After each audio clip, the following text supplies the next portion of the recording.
కొత్త భవనం ఏదైతే జిల్లా పరిషత్ కడతారో ఇంకో చోట కట్టి అక్కడ ఉన్న జాగాను కూడా పసుపు బోర్డుని ఎక్స్టెండ్ చేయాల్సిందిగా దట్ ఈజ్ మా ఉద్దేశం.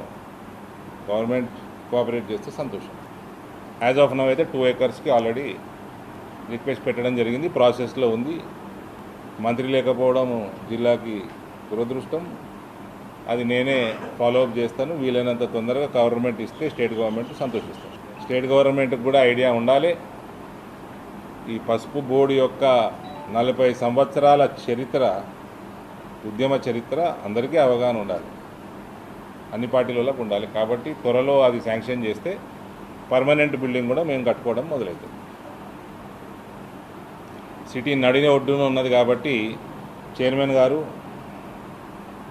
ఇక టర్మరిక్ బోర్డు సంబంధించి కామర్స్ మినిస్ట్రీకి సంబంధించిన అధికారులందరూ కూడా దాన్ని సెలెక్ట్ చేసుకోవడం జరిగింది.